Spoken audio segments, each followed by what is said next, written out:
Quake Champions is simultaneously a return to timeless FPS action in the style of Quake 3 Arena and a foray into the precarious and topical genre of hero shooters.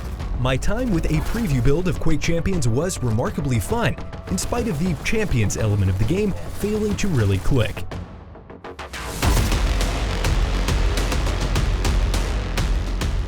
Weapon pickups, quad damage, strafe jumping, and everything else synonymous with the turn-of-the-century arena shooter celebrates a return to form in Quake Champions. Each of the 7 weapons, from the projectile-based rocket launcher to the hit-scanning lightning gun, exist with a defined purpose, and no two feel redundant. The 3 currently implemented maps provide ample variance, verticality, and winding passageways that facilitate Quake's unconventional and remarkably quick movement. Overall, Quake Champions feels fluid and mechanically superb. From tiny details like how much knockback is transferred from a rocket explosion to the general bliss of gliding around the world, nothing feels out of place. That is, until the champions come into play. In the spirit of the genre, Quake Champions imbues each character with an individual aesthetic and mechanical identity. Every champion possesses unique active abilities, passive perks, stats, and hitboxes which confer exclusive options in terms of gameplay. These characteristics range from subtle and balanced to overt and clearly advantageous, and struggle to find consistency therein. Some abilities like Nyx's wall jump, Anarchy's midair movement, and Slash's crouch slide present nuanced yet impactful differences that feel in line with the skill-first identity of classic Quake. On the other hand, Nyx's active ghost walk ability or Clutch's barrier, for better or worse, are deliberate inequities that push Quake Champions squarely into hero shooter territory.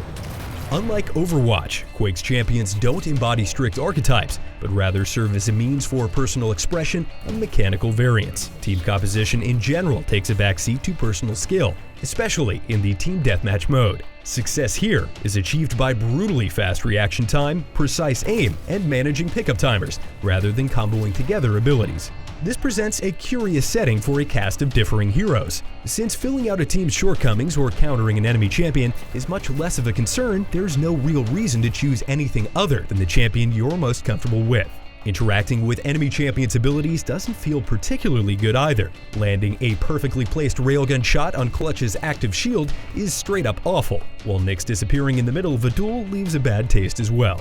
Some active abilities find the sweet spot though. Slash's plasma trail leaves, well, a trail of plasma that can contest pickups and be detonated at any time. The distinction here is that Slash's ability offers strategic options without impeding the execution of Quake's core fantasy: shooting people in the face.